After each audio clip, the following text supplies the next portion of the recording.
আমার একটা কথা নিয়ে আল্লাহর কাছে বলবে। কি কথা?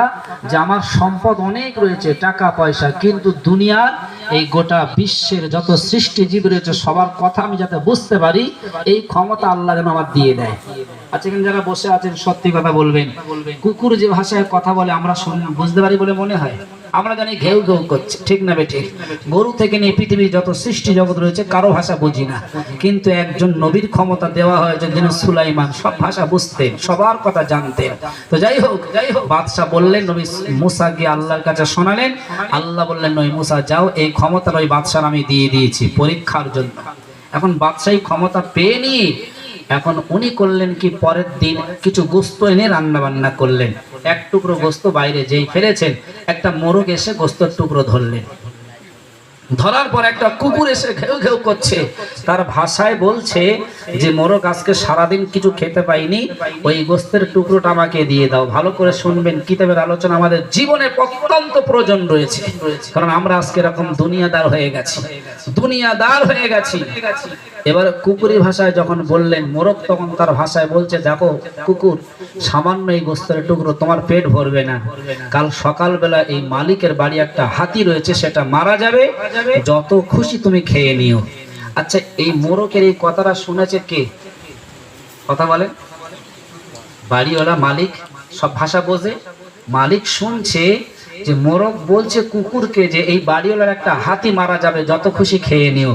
আচ্ছা, আপনারা যদি জানতে পারেন যে আমার হাতিটা কাল মারা যাবে, আর রাখবেন বলে মনে হয়? ভাইরা বাবাজিরা, কিতাবে বলা হয়েছে মালিক করলেন কি, ওই বাদশাহ সঙ্গে সঙ্গে হাতিটা নিয়ে সকাল হয়ে যাওয়ার আগে বিক্রয় করে দিয়েছে। যিনি কিনেছেন তার ঘরে মারা গেল। অনেক বৃত্তান্ত রয়েছে, বেশি লম্বা করবো না, তবে শুনে রেখে দেন। এবারে বাদশাহ মনে মনে করলো বড় লাভ হয়েছে, পশু পাখির কথা শুনতে পেয়ে পরের দিন তিনি গোস্ত এনে রান্না বান্না করলেন, খাওয়া দাওয়া করতে বসেছেন। পূর্বের দিনে নাই আবার একটা গোস্তের টুকরো নিয়ে যেই না বাইরে ফেলেছে, পূর্বের দিনের মতন আবার মোরগ ছুটে এলো, কুকুরও ছুটে এলো। কুকুর এসে ঘেউ ঘেউ করে বলছে, মোরগ রে, আমার সঙ্গে তুমি ধোঁকা দিয়েছো, গতদিন হাতি মরে বলেছিলে, কই মরল না তো?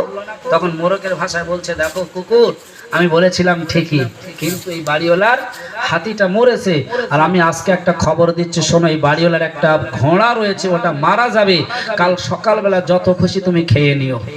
ভাইরা বাবাজিরা, কুকুর মনকে সান্ত্বনা দিয়ে চলে গেল। মুরগি তখন গোস্তটা খেয়ে নিয়েছে। সকাল হতেই না হতে ওই মালিকটা করলো কি, বাড়ির ঘোড়াটা বিক্রি করে দিয়েছে। উনি মনে মনে করলেন, বড়ই লাভ আমার হয়েছে, অনেক কিছু আমি লাভ পেয়ে গেছি। আবার পরের দিন উনি গোস্ত এনে রান্না বান্না করে যেই না একটা টুকরো নিয়ে বাইরে ফেলে দিয়েছে। ও মুসলমান, কিতাবে বলা হয়েছে এইবারে মোরগ আর কুকুর দুজনেই দৌড়ে এলো। মোরগ এসে গোস্তের টুকরোটা যেই না ধরেছে, ধরার পরে বলল, এবারে গোস্তের টুকরো ধরেছেন। কুকুর বলল, মোরগ রে, আজকে 2 দিন তুমি আমাকে ধোঁকা দিয়েছো, এইবারে হাতি মরবে তাও তো মরল না, ঘোড়া মরবে তাও তো মরল না, হে মোরগ রে, বরং গোস্তের টুকরোটা আমাকে দিয়ে দাও, আমি খেয়ে নিয়ে নেই। এবার মোরগের ভাষায় মোরগ বলছে, কুকুর তুমি শুনে রেখে দাও, আমি বলেছিলাম হাতি মরবে, তুমি দেখলে না, ঘোড়া মরবে বলেছিলাম, তুমিও দেখলে না, তবে আমি আজকে একজন মৃত্যুর কথা বলবো, তুমি নিশ্চয়ই জানতে পারবে। এই কথাগুলো বাদশা কিন্তু শুনছে, ঠিক না বেটি? বাদশা শুনছে যে আজকে কি বলে, দেখি কি মরার কথা, সেগুলোটা নিয়ে বেছে দেব। এবার কুকুর বলছে, কে মরবে বলো? মোরগ তখন বলছে, শোনো, এই বাড়ির যিনি মালিক, ওই মালিক কাল সকালবেলা মারা যাবে, দেশবাসীরা তার জানাজা করে কবরে দিয়ে আসবে, যত খুশি তুমি কবর আলগা করে খেয়ে নিও। এ কথা মালিক শুনেছে। শোনার পরে আগে হাতি বেচেছে, ঘোড়া বেচেছে, আজকে আর বেচতে পারবে বলে মনে হয়? হ্যাঁ, ও যদি মনে করে জামাইকে বাড়ি গিয়ে 3 দিন থাকবো, কি করে আজরাইল আসে দেখি, যেতে পারে বলে মনে হয়? জামার বাড়ি যদি হেলিকপ্টার ভাড়া করে যদি আকাশে ঘোরে আর মনে মনে করে হেলিকপ্টারে আসি, আজরাইল ধরতেও পারবে না, পারবে বলে মনে হয়? কোরআনের 5 পারা এসেছে, আইনা মাতা কুনু ইদরিকুমুল মাউতু ওয়ালাউ কুনতুম ফি বুরুজিম মুসাইয়্যিদা। আল্লাহ বলছে, বান্দা শোনো, মৃত্যুর ভয় দিয়ে লোহার ঘর যদি বানাও, কাঁচ দিয়ে সীসা দিয়ে যদি ঘর বানাও, আর ওই ঘরের ভিতরে অক্সিজেন নিয়ে ঢুকে যাও, খাদ্য নিয়ে ঢুকে যাও, বছরের পর বছর যদি থাকো, আর যদি মনে করো মৃত্যু আমার ধরতে পারবে না, আল্লাহ বললেন ফি বুরুজিম মুসাইয়্যিদা, নির্দিষ্ট সময় তার হয়ে গেলে ওই ঘরে তার মৃত্যু পতিত হতে হবে। এখন এ চিন্তা করছে কোথায় পালাই, হাতি বেচে দিলাম বাজারে, ঘোড়া বেচে দিলাম বাজারে, আমি বেচবো কোথায়, আমি যাব কোথায়? দৌড়ে চলে গেলেন পয়গম্বর হযরতে মুসার ঘরে। গিয়ে বলছেন, নবী মুসা, আমার ভুল হয়েছে, আমি জানতাম না যে আমার মৃত্যু এখন ছিল, না জানতেই মৃত্যু হতো আলাদা কথা, কিন্তু এখন জানতে পেরেছি কাল সকাল হলে আমার মৃত্যু হবে।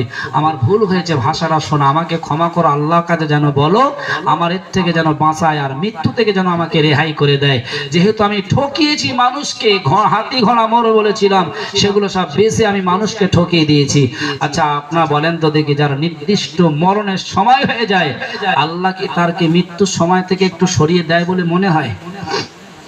বিয়ে বাচ্চা কাঁদে, বাচ্চারা কাঁদে, হসপিটাল নার্সিং হোমের পাশে আজরাইল আসে, তারপরে দয়া করে মায়া করে বাচ্চার কান্না দেখে আজরাইল ফেরত যায় না। ঠিক বললাম না ভুল বললাম? মনে করে আজরাইল যে নির্দিষ্ট সময় দেওয়া হয়েছে, সেই সময় তার রূহটা নিতে হবে। অতএব পয়গম্বর সুলাইমানের যখন মৃত্যু হয়েছিল, পয়গম্বর সুলাইমান মৃত্যুর আগে একটা ঘর নির্মাণ করছিলেন, মসজিদ বাইতুল মুকাদ্দাস। শুনেছেন তো নাকি? এই বাইতুল মুকাদ্দাস যখন নির্মাণ করছিলেন, তখন জিন জাতিরা তার কথা শুনে কাজ করছিল। আল্লাহ পয়গম্বর পাঠালেন, আজরাইল চলে এলো, মৃত্যু হবে।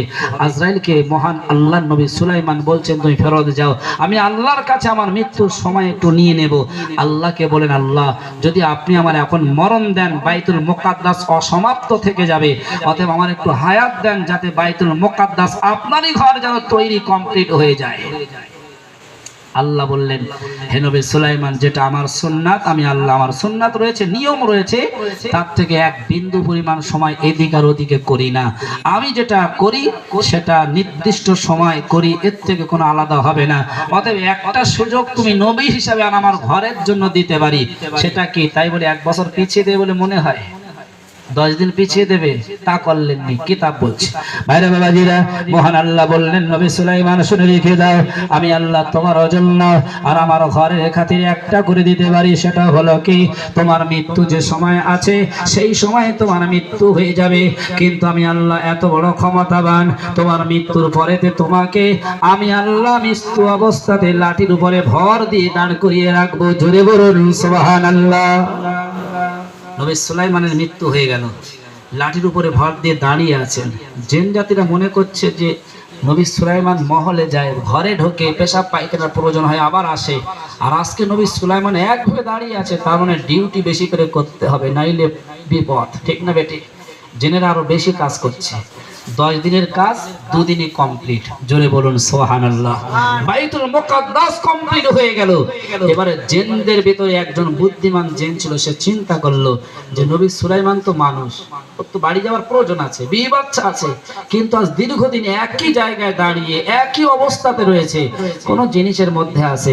তো একটা উই পোকা ধরে নিয়ে জিন ছেড়ে দিলেন নবী সুলাইমানের দিকে, আর ওই পোকাটা এসে ওই লাঠিকে ভর দিয়েছেন, আর লাঠির ভিতরে ঢুকে খাওয়া শুরু করলো, বাচ্চা তুললো, বংশ বিস্তার করলো, আর সমস্ত ওই পোকারাই লাঠি খেয়ে খেয়ে নিঃস্ব করে দিল।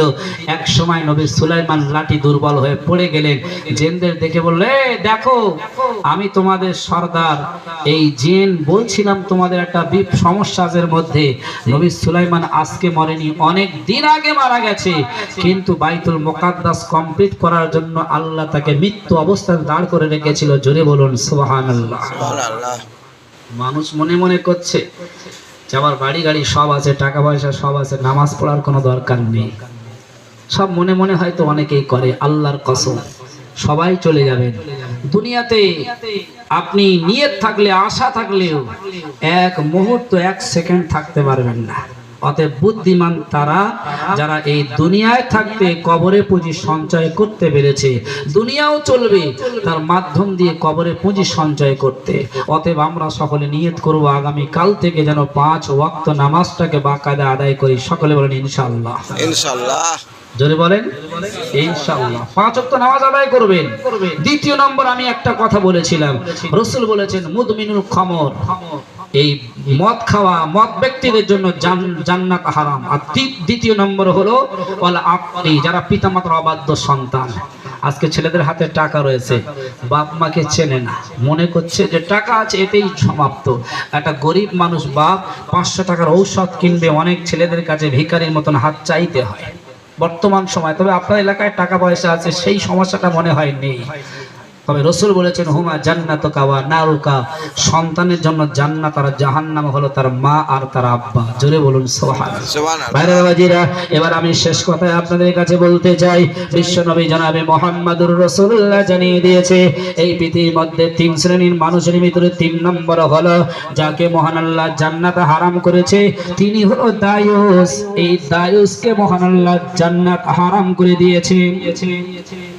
দায়ুস কাকে বলা হয় আপনারা জানেন নাকি? একটু কথা বলে। দায়ুস কাকে বলা হয়? চতুষ্পদ কোন জন্তু জানোয়ারকে নয়। রাসূলুল্লাহ বলেছেন দুনিয়ার সেই সমস্ত মানুষ যারা 4 জন নারীকে বেপরদায় রাখে। এই 4 জন নারী যদি বেপরদায় থাকে, আপনি নামাজ পড়ুন, রোজা করুন, হজ করুন, যাকাত করুন, যাই করুন না কেন, আপনার নাম হবে দায়ুস। আর রাসূল বলেন আমি যখন জান্নাতে গিয়েছিলাম, জান্নাতের গেটে দেখেছিলাম মেরাজে, আর দায়ুস লা ইয়াদখুলুল জান্নাহ, জান্নাতের ভিতরে দায়ুস প্রবেশ করবে না।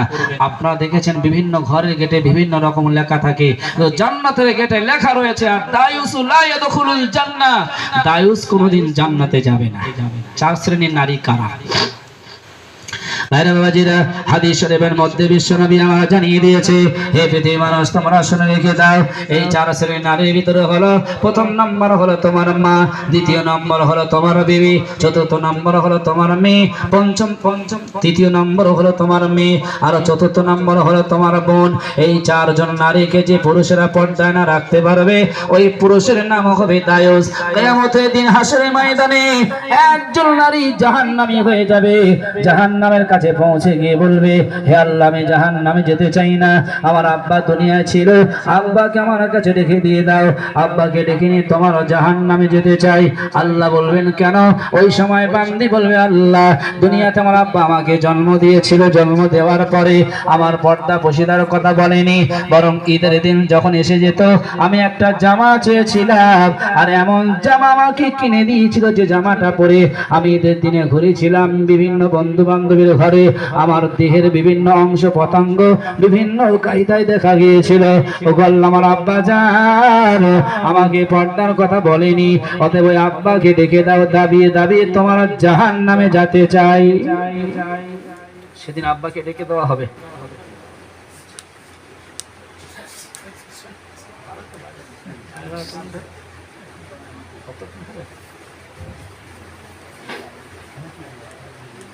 না আপনার এই ভাইদের আবার কষ্ট হচ্ছে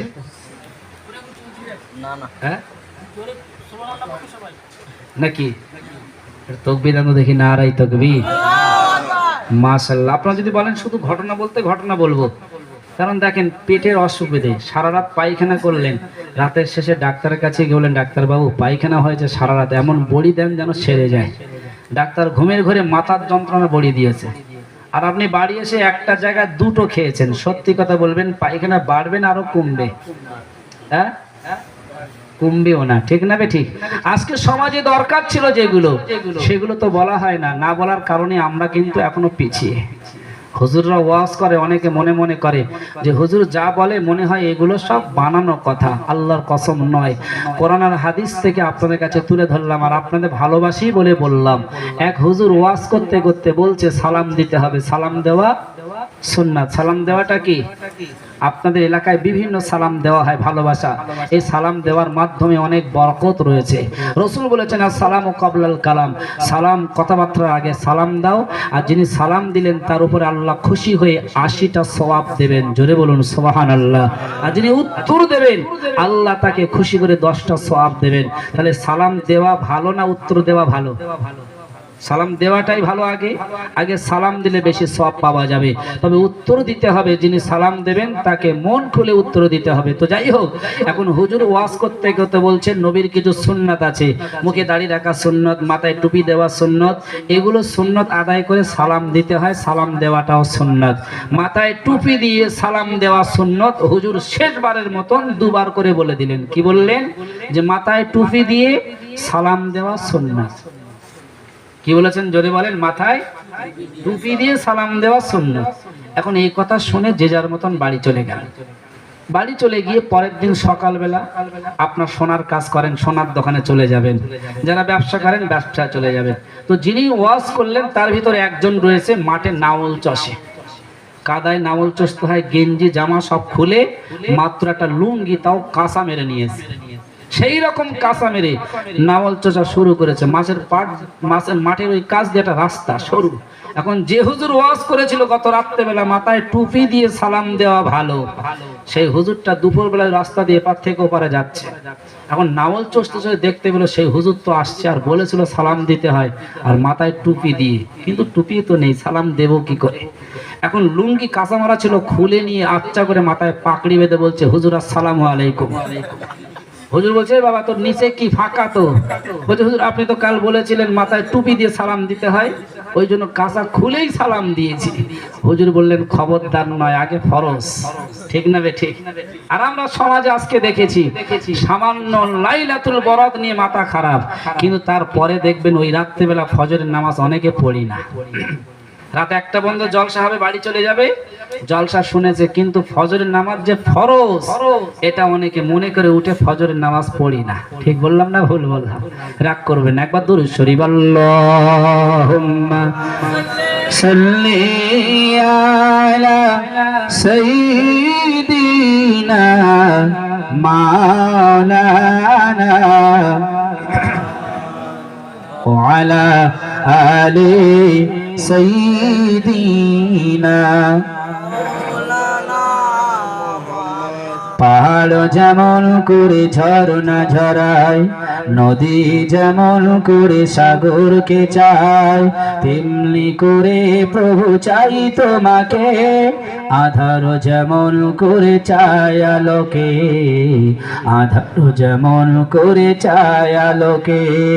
পাহাড় যেমন করে ঝরনা ঝরায়, নদী যেমন করে সাগরকে চায়, তেমনি করে প্রভু চাই তোমাকে, আধার যেমন করে চায় আলোকে, আধার যেমন করে চায় আলোকে। লা ইলাহা মাশাআল্লাহ, খুব ভালো লাগছে, আরো জোরে লা ইলাহা গধূলির আলো আভাবি কাল বেলা, কাটে না প্রভু রঙের মেলা, গধূলির আলো আভাবি কাল বেলা, কাটে না প্রভু রঙের মেলা, জীবনের সবখানে চাই তোমাকে, পাহাড় যেমন করে ঝরনা ঝরায়, নদী যেমন করে সাগরকে চায়, তেমনি করে প্রভু চাই তোমাকে, আধার যেমন করে চায় আলোকে, আধার যেমন করে চায় আলোকে। লা ইলাহা ইল্লাল্লাহ মাশাআল্লাহ, লা ইলাহা ইল্লাল্লাহ মুহাম্মাদুর রাসূলুল্লাহ। শিশু যেমন করে মায়ের আঁচল আঁকড়ে ধরে রাখে, করে না কবুল, শিশু যেমন করে মায়ের আঁচল আঁকড়ে ধরে রাখে, করে না কবুল, তেমনি করি প্রভু চাই তোমাকে, আধার যেমন করে চায় আলোকে, আধার যেমন করে চায় আলোকে। পাহাড় যেমন করে ঝরনা ঝরায়, নদী যেমন করে সাগরকে চায়, তেমনি করে প্রভু চাই তোমাকে, আধার যেমন করে চায় আলোকে, আধার যেমন করে চায় আলোকে। লা ইলাহা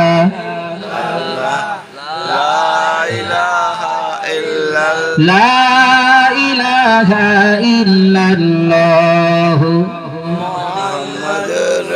ও ভাইরা বাবাজিরা, বিশ্বনবী আমার সাহাবীদের নিয়ে বসে রয়েছেন, সাহাবীরা সবাই বসা রয়েছেন। এমন সময় নবী আমার বললেন, সাহাবীরা তোমরা শোনো, ইজতানিবুস সাবআল মুবিকাত, সাতটা ধ্বংসকারী বস্তু থেকে তোমরা বেঁচে থাকবে। রাসূলের সাহাবীরা বললেন, ইয়া রাসূলুল্লাহ, সেগুলো কি আপনি শুনিয়ে দেন, কি সেই ধ্বংসকারী? আল্লাহ নবী আমার বললেন, সাহাবীরা, কেউ যদি নামাজ পড়ে, রোজা করে, যাকাত দেয়, হজ করে, বিভিন্ন নেক কাজ করে, আর এই সাতটা কাজ যাদের মধ্যে থাকবে, আমি রাসূল বললাম এই সাতটা কাজের কারণে তাদের নামাজকে ফুরিয়ে ফেলবে, তাদের রোজা, তাদের হজ, যাকাত সব কিছু ধ্বংস হয়ে যাবে। এখন আপনারা বলেন তো মুসলমান, শোনা দরকার আছে না নাই সেই সাতটা বিষয়? কারণ আমরা নামাজ পড়ি, রোজা করি, নেক কাজ করি, যতটুকু পারেন আপনারা চেষ্টা করেন। আর এই সাতটা কাজ যদি আমাদের মধ্যে থাকে, তাহলে আমাদের ইবাদত গুলোকে কাঠের মতন পুড়িয়ে ফেলবে আগুন। রাসূলের সাহাবীরা বললেন, ওমা হুন্না, সেগুলো কি আপনি শুনিয়ে দেন। আমার আপনার নবী প্রথম নম্বরে বললেন, আশরিকু বিল্লাহ, আল্লাহর সঙ্গে কারো শিরক করা যাবে না। কোরআনের 27 পারার দ্বিতীয় সাফায় প্রথম লাইনে মহান আল্লাহ বলেছেন, ওয়ালা তাজআলু মা'আল্লাহি ইলাহান আখার। হে পৃথিবীর বান্দা, তোমরা শোনো, আমি আল্লাহ তোমাদের মালিক, তোমাদের রব, তোমাদের স্রষ্টা, তোমাদের সৃষ্টি করেছি। আমি আল্লাহ তোমাদের মাথার উপর স্তরে স্তরে আসমান বানিয়ে দিয়েছি। ওয়াস-সামাআ বানাইনাহা বিআইদিন ওয়া ইন্না লামুসিউন। তোমরা একবার ভালো করে উপলব্ধি করো, ভালো করে ধ্যান দিয়ে দেখো। সামান্য মানুষ একটা প্যান্ডেল বানায়, চতুর্দিকে খুঁটি দেয়, ঘর বানায়, চতুর্দিকে প্রাচীর বানিয়ে দেয়। আর আমি আল্লাহ গোটা আসমানটা বানিয়েছি বিনা খুঁটিতে, বিনা বাঁধনে। একবার জোরে জোরে বলুন সুবহানাল্লাহ। আল্লাহ বললেন, বান্দারে, ওয়াল আরদা ফারাশনাহা ফানিমাল মাহিদুল। আর আমি আল্লাহ তোমাদের জন্য জমিনটাকে বিছানার মতন বিছিয়ে দিয়েছি। ওয়া মিন কুল্লি শাইইন খালাকনা যাওজাইনি লাআল্লাকুম তাযাক্কারুন। আমি আল্লাহ দেখতে চাই যাতে করে আমি আল্লাহ আমার অনুসরণ তোমরা করো। একবার জোরে বলুন সুবহানাল্লাহ। কারণ বান্দারে, পৃথিবীর কোনো সরকার নাই, পৃথিবীর কোনো ব্যক্তিত্ব নাই আমার আপনার রোজের ব্যবস্থা বানাবে। মায়ের পেটে যখন ছিলাম, কোনো সরকার, কোনো ডাক্তারের ক্ষমতা হয়নি মায়ের পেটে রোজের ব্যবস্থা বানানো। আল্লাহ বললেন, বান্দারে, ইন্নাল্লাহা হুয়ার রাজ্জাকু যুল কুওয়াতিল মাতিন। আমি আল্লাহ গোটা পৃথিবীর সৃষ্টি জগতের জন্য সুন্দরভাবে রোজের ব্যবস্থা বানিয়ে দিয়েছি। তাই নবী আমার বললেন, আশরিকু বিল্লাহ, আল্লাহর সঙ্গে তোমরা শিরক করবে না। বর্তমান মানুষ বলুন তো দেখি, কারো শরীর খারাপ হয়েছে, ডাক্তার কলিমুদ্দিনের কাছে গেলেন, ঔষধ দিল, আপনার সারল না। আপনি মনে করলেন ডাক্তার বাহাউদ্দিনের কাছে যেতে হবে, ঔষধ খেলে নেবার, বাড়ি গিয়ে বললেন, দেখো কলিমুদ্দিন ঔষধ দিয়েছে, ভালো হলো না। বাহাউদ্দিন ঔষধ দিল, ঔষধ খেয়েই ভালো হয়ে গেছে। বলা বলি করি না, করি না, জোরে বলেন। বলো, চিত্তরঞ্জনে গিয়েছি, ভালো হয়নি। সেই টাকা দিয়ে নার্সিং হোমে গিয়েছি, ডাক্তার ভালো সুবিধা করে দিয়েছে। বলেন না, বলেন না? আচ্ছা, সুবিধা কে করেছে একটু বলেন তো দেখি?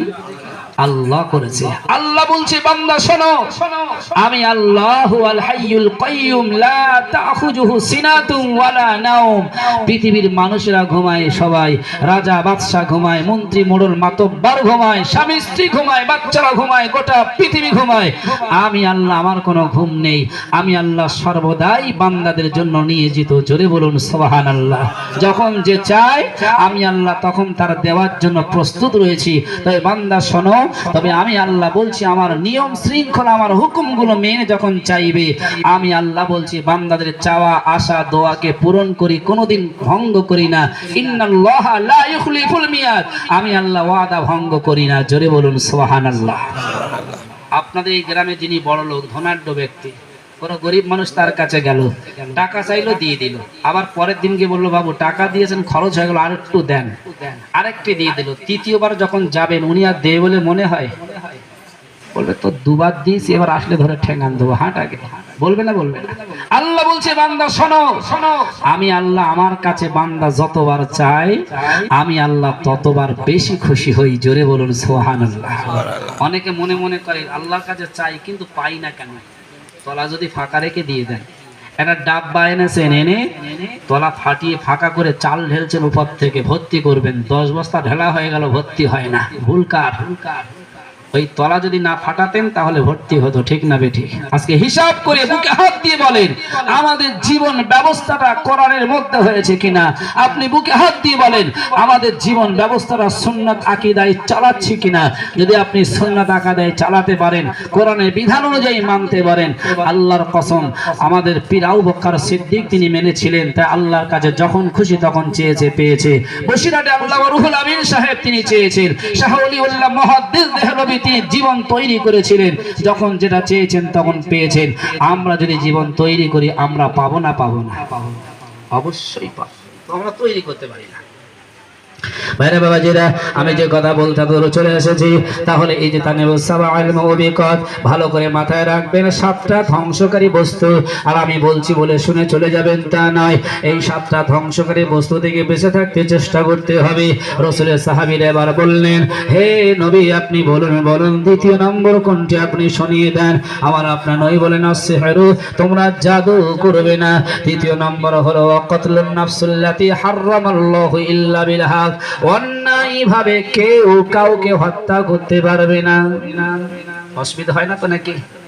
অন্যায় ভাবে কেউ কাউকে হত্যা করতে পারবে না। এখন সমাজে অন্যায় ভাবে হত্যা হচ্ছে না? হচ্ছে না? প্রচুর পরিমাণে।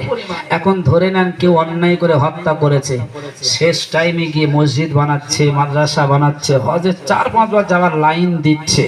এখন আপনারা বলেন তো দেখি, আল্লাহ তো বলে দিয়েছেন হুকুকুল্লাহর হুকুকুল ইবাদ, একটা বান্দার হক আর একটা আল্লাহর হক।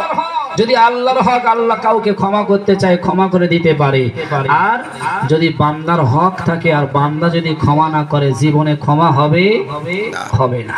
অতএব বান্দার কাছে যদি ভুল করে ফেলেন, অন্যায় করে ফেলেন, আমাদের লক্ষ্য করতে হবে যেন ভুল বান্দার কাছে না করি, ঠিক না বেটি? আচ্ছা, এবার একটা প্রশ্ন করি আপনাদের কাছে, এই বান্দার কোন একটা বান্দার দাম বেশি না কাবা শরীফের দাম বেশি? কে বলতে পারবেন?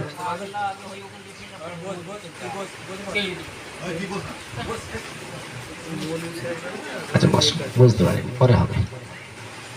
কি বলেছি বলেন তো দেখি, কাবা শরীফের দাম বেশি না একটা বান্দার দাম বেশি? চিন্তা করছেন কার বলি, জানেন না নাকি? রাসূলুল্লাহ বলেছেন যদি কেউ কাবা শরীফকে ভেঙে দেয় যতটা গুনাহ না হবে, আল্লাহর কোনো বান্দাকে অন্যায়ভাবে হত্যা করলে তার থেকে দ্বিগুণ অন্যায় আর গুনাহ হবে। তাহলে দাম বেশি কার বলে মনে হয়? হ্যাঁ, বান্দার দাম। কিন্তু দুনিয়ার মানুষ করি কি, বান্দার দাম দেই?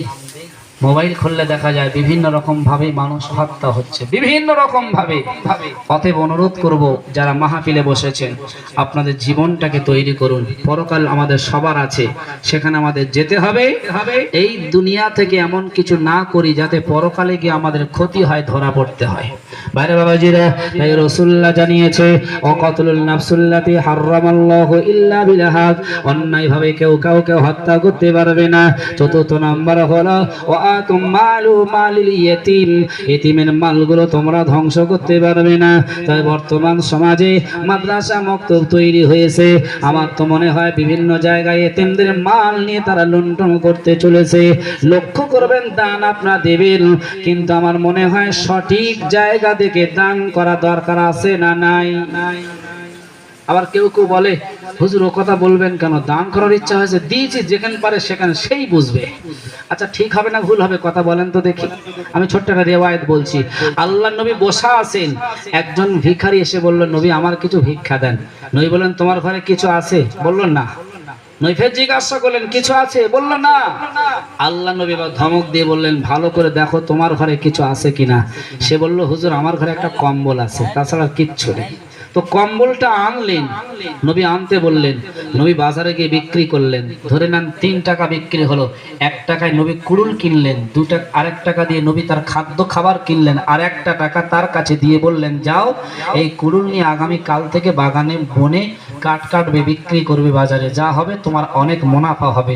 এখন উনি চলে গেল ভিক্ষার ঝুলি রেখে দিয়ে, খাদ্য নিয়ে বাড়ি রাখলেন, কুড়ুল নিয়ে তিনি কাট কাটতে গেলেন। 2-4 দিন 2-4 মাস পরে রাসূলের দরবারে এসে বললেন ইয়া রাসূলুল্লাহ রাসূলুল্লাহ, আপনি যে কাজ শিখিয়েছেন ওই কাজটার মাধ্যম দিয়ে ভিক্ষা করার থেকেও আমি অনেকটা লাভবান হয়েছি। জোরে বলুন সুবহানাল্লাহ। অতএব চাইতে গেলে তাকেও সাবধানতা অবলম্বন করতে হবে, যিনি দেবেন তাকেও সাবধানতা অবলম্বন করতে হবে। আমার তো মনে হয় বর্তমানে এতিমদের মাল নিয়ে লুণ্ঠন চলছে, এতিমদের মাল নিয়ে চতুর্দিকে লুণ্ঠন চলছে। অতএব আপনার থেকে খেয়াল রাখুন। তাহলে চতুর্থ নম্বর হলো ওয়াকমালু মালিল ইয়াতীম, এতিমের মালগুলো তোমরা ধ্বংস করো না। ভাইরা বাবাজিরা, এবারে চতুর্থ নম্বর নবী আমার জানিয়েছে ওয়াকমালু মালির রিবা, তোমরা সুদ ভক্ষণ করতে পারবে না। পঞ্চম নম্বর হলো ওয়াকাসফুল মুহসানাতিল মুমিনাতিল গাফিলাত, যুদ্ধের ময়দান থেকে তোমরা পালিয়ে যেতে পারবে না। আর তোমাদের ঘরে সতী সাধবী নারী যারা রয়েছে তাদের জীবনে কোনোদিন তোমরা বেহায়ার মতন তাদের দোষারোপ করতে পারবে না। ও ভাইরা বাবাজিরা, আমি অনেক কথা লম্বা আলোচনা করতে গিয়ে শুধুমাত্র সমাজ সন্নিধানের কথা বলতে আমি লেগে গিয়েছি। আপনাদের হয়তো খারাপ কিংবা ভালো লাগতে পারে, তবে শোনার পরে আমল করবেন, নিশ্চয়ই নিঃসন্দেহে লাভবান হয়ে যাবে। আমি যেটা বলতে বলতে ধরে চলে এসেছি, আল্লাহর নবীর একটা হাদিস বলেছিলাম। নবীজি বলছেন নতুন কাহুল মারওয়াতুল আরবাইন, তোমরা বিবাহ করো চারটে গুণ দেখে। তবে আমার আপনার নবী সোনার নবী চারজন নারীকে দেশের নারীদের জন্য আইকন বানিয়ে দিয়েছেন। ওই চারজন নারীদের ভিতরে প্রথম নাম্বার হলো আম্মা জান খাদিজাতুল কুবরা, দ্বিতীয় জন হলেন হযরতে আয়েশা, তৃতীয় জন হলেন হযরতে ফাতেমা, আর চতুর্থ জন হলো হযরতে আসিয়া। এই চারজন নারীর জীবন ব্যবস্থা দেখে কোন নারী যদি দুনিয়ায় চলে, নিঃসন্দেহে ওই নারীরাই হবে দুনিয়ায় থাকতে জান্নাতি জান্নাতি। জোরে বলুন সুবহানাল্লাহ। আপনার শুনেছেন, তারপরে শোনা ঘটনা বলতে হবে, কিতাবের আলোচনা। রাসূলের স্ত্রী ছিল কতজন বলেন তো দেখি? হ্যাঁ, 11 জন। কেউ বলেছেন 9, কেউ বলেছেন 13 জন। তো যাই হোক, সর্বপ্রথম যে স্ত্রী ছিলেন রাসূলুল্লাহর, সেই স্ত্রীর নাম কি? আম্মাজান খাদিজাতুল কুবরা। আম্মাজান খাদিজার বয়স তখন 40, আর নবীর বয়স তখন মাত্র 25। অনেকেই বলা বলি করে বিধর্মীর অনেক রকম, মানে তবে সেই রকম ব্যক্তি নয় যারা বলে। আমার মনে হয় তাদের ইতিহাস ঘাটা দরকার। তারা বলে মুহাম্মাদের চরিত্র খারাপ, আদর্শ ভালো ছিল না, তাই সমাজে একটা নয়, দুটো নয়, 11টা থেকে আরো বেশি বিবাহ করেছে। আমি তাদেরকে বলতে চাই, আমার আপনার নবী সোনার নবী যেদিন বিবাহ করেছিলেন, নবীর বয়স তখন ছিল 25, আর যার সঙ্গে বিবাহ করেছে তার বয়স ছিল 40 বছরের। আপনাদের সুস্থ সমাজের কোনো মানুষ যদি মেয়ে দেখতে যায়, আর মেয়ে দেখতে গিয়ে যদি ছেলের বয়স যদি 25 হয় আর মেয়ের বয়স যদি 26 হয়, ছেলের বাপ কি চাইবে যে 26 বছরের ছেলে 25 বছরের মেয়ে, মানে ছেলের সঙ্গে 26 বছরের মেয়েটার বিবাহ দেই? কেউ চাইবে বলে মনে হয়? একটা বছর বেশি হলে তাই চাইবে না। আর রাসূলুল্লাহ বলেছেন, আমি যে স্ত্রীটাকে বিবাহ করেছি তিনি হলেন 40 বছরের বয়স্ক নারী, আর আমার বয়স তখন 40। ভাইরা বাবাজিরা, আম্মা জান খাদিজাতুল কুবরা যখন ইন্তেকাল করেছেন, 25 বছরের সংসার জীবন করার পরে 65 বছর বয়সে যখন আম্মা জান খাদিজা ইন্তেকাল করলেন, আমার আপনার নবী সোনার নবী জনাবে মুহাম্মাদুর রাসূলুল্লাহ কবরের কাছে চলে গেলেন। কবর দেওয়ার জন্য সাহাবীরা কবরে মাটি দিয়ে যে যার মতন চলে গেলেন। আমার আপনার নবী সোনার নবী তিনি কবরের কাছে বসে রয়েছেন, মনটা খারাপ করে চোখের পানি ঝরাচ্ছেন। সাহাবীরা মনে করছেন যে আমরা সবাই চলে এসেছি, আমাদের নবী তিনি কেন আসছেন না? চলো যাই, নবীকে ডাকি। সবাই ডাকতে এলেন, বললেন ইয়া রাসূলুল্লাহ, আমরা সবাই চলে এসেছি, আপনি কেন যান না? ওই সময় রাসূল বললেন, সাহাবীর তোমরা শুনে রেখে দাও, আমি রাসূলুল্লাহ যখন দিনের দাওয়াত দিয়ে ঘরে ফিরতাম, যখন ঘরে আসতাম রাতের গভীর রাতের মাঝখানে রাতের শেষে, আমি রাসূল যদি খাদিজা বলে একবার ডাক দিতাম, সঙ্গে সঙ্গে আমার খাদিজা আমার জন্য দরজাটা খুলে দিত। আমি একদিন খাদিজাকে বললাম, খাদিজা রে, তুমি কি রাতে বেলা ঘুমাও না নাকি? যখন ডাকি তুমি তখন দরজাটা খুলে দাও। হে আমার সাহাবীরা, আমার খাদিজা ওই সময় বলেছিল, ইয়া রাসূলুল্লাহ, আপনি হলেন আমার প্রাণের স্বামী, আর আপনার খেদমতের দায়িত্ব হলো আমার। আমি আপনার খেদমত করার জন্য মহান আল্লাহ আমাকে নারী বানিয়ে দিয়েছে। অতএব আপনার খেদমত করার জন্য যদি আমি রাতের বেলা ঘুমিয়ে যাই আর আপনি যদি ঘরের দরজা খাদিজা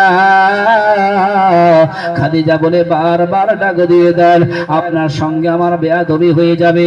তাই আমি খাদিজা, যেদিন আপনার সঙ্গে বিবাহ হয়েছে সেই দিন থেকে আপনি ছাড়া বিছানায় মাথা লাগাই নাই। জোরে বলুন সুবহানাল্লাহ। হে সাহাবীরা, তোমরা শুনে রেখে দাও, আমি রাসূলুল্লাহ খাদিজার প্রতি এতটাই সন্তুষ্ট হয়ে রয়েছি যে খাদিজা আমাদের জন্য, আমার জন্য সারা জীবন তিনি কষ্ট করেছে। আজ খাদিজার কবরে চলে গেল, প্রশ্ন হবে মান রাব্বুকা মান নবিয়ুকা মান দীনুকা। আমার খাদিজার প্রশ্নের জবাবটা আমি রাসূলুল্লাহ দেওয়ার জন্য বসে রয়েছি। আরেকবার জোরে জোরে বলুন সুবহানাল্লাহ। আমার আল্লাহ জিবরাইল দিয়ে খবর পাঠিয়ে দিচ্ছেন, নবী কাছে এসে বললেন, নবী আপনি চিন্তিত হবেন না, দুনিয়ার গোটা সমাজের নারীর থেকে আমার আল্লাহ একজন নারীকে সালাম পাঠিয়েছেন, তিনি হলেন খাদিজা। আর খাদিজার কবরের প্রশ্নের জবাবের ব্যাপারে আল্লাহ নিজেই দায়িত্ব নিয়েছেন। জোরে বলুন সুবহানাল্লাহ। অতএব এরকম নারী তৈরি হতে হবে। আমরা স্বামীরা অনেক বাড়িতে যাই, স্ত্রীদের কাছে যদি এরকম খেদমত পাই, রাসূল বলেছেন ওই স্ত্রীরা জান্নাতি হবে। তবে বর্তমান সমাজে সেই স্ত্রী খুঁজে পাওয়া সম্ভব নয়। তাই রাসূল বলেছেন যে পৃথিবীর মধ্যে কুল্লুহা মাতাউন ওয়া খায়রু মাতাইদ দুনিয়া আল মারওয়াতু সালিহা। সতী সাধবী স্ত্রীগণ হলো দুনিয়ার সবথেকে দামি সম্পদ। জোরে বলুন সুবহানাল্লাহ। ভাইরা, আমি যে কথা বলছিলাম, হযরতে মুসা আলাইহি ওয়াসাল্লাম এবারে মহান আল্লাহর কাছে চলে গেলেন। আল্লাহর কাছে গিয়ে বললেন, আল্লাহ আপনার ওই বান্দা, ওই বাদশা যে পৃথিবীর সবার কথা শুনতে চেয়েছে, এবারে তার মৃত্যু হবে, তাকে একটু বাঁচানোর জন্য হায়াত বাড়িয়ে দেন। আমার আল্লাহ বললেন, নবী মুসা রে, এটা কখনোই সম্ভব হবে না, বরং আমি আল্লাহ রাব্বুল আলামিন তার নির্দিষ্ট যে সময় দিয়েছে, এই নির্দিষ্ট সময়ে তার মৃত্যু হয়ে যাবে। দুনিয়ার যত ত্রুটি, যত অন্যায় করেছে, সকল অন্যায় জন্য তাকে ধরা পড়তে হবে। অতএব মুসলমান ভাই ও বাবাজিরা, সকাল যখন হয়ে যায়, মহান আল্লাহ রাব্বুল আলামিন বলে দিয়েছেন, বান্দারে ওয়াজআলনাল লাইলা লিবাসা, আমি তোমাদের জন্য রাতটাকে আরাম করে দিয়েছিলাম, আরামের ঘুম বাড়িয়ে দিয়েছিলাম। সকাল যখন হয়ে গেল, আমি আল্লাহ তোমাদের জন্য 2 রাকাত নামাজটা ফরজ করে দিয়েছি। তোমরা উঠে ওযু বানিয়ে নিয়ে ওযু করবে, তার ব্যাপারে কোরআনে বলে দিয়েছে, ইয়া আইয়ুহাল্লাযীনা আমানু ইযা কুমতুম ইলাস সালাতি ফাগসিলু ওযুহাকুম ওয়া আইদিয়াকুম ইলাল মারাফিকি ওয়ামসাহু বিরুউসিকুম ওয়া আরজুলাকুম ইলাল কাবাইল। 6 পারার ভিতরে মহান আল্লাহ বললেন, বান্দারে নামাজ পড়ার জন্য মনস্থ হয়ে গেলে তোমরা ওযু বানিয়ে নিয়ে নামাজে দাঁড়িয়ে যাও। আমার নবী মুহাম্মদ মিরাজ করেছে 7 আসমান পাড়িয়ে গিয়ে। আর কোন বান্দা যদি নামাজের পাটিতে জানিয়ে যায়, সে যেন মনে করে আল্লাহর সঙ্গে মিরাজ করছে। জোরে বলুন সুবহানাল্লাহ। অতএব আমাদের প্রত্যেকের লক্ষ্য রাখতে হবে 5 ওয়াক্ত নামাজটাকে আদায় করা। ঠিক না বেঠি? কিছু খারাপ লাগলো নাকি? অসমাপ্ত বক্তব্য আমি সমাপ্ত করব, তবে ছোট্ট একটা কথা বলি। আপনাদের এই গ্রামের ছেলেরা মাধ্যমিকের পরীক্ষা দেয় তো নাকি? এখন কোন ছেলে মাধ্যমিক পরীক্ষা দিতে গেল, তার সঙ্গে আব্বাও যায়, অনেক সময় দুলাভাই, ভাই বন্ধু কেউ যায়। এখন ধরে নেন এই গ্রামের ছেলে পরীক্ষা দিতে গেল, সঙ্গে আব্বা গিয়েছে। এখন পরীক্ষা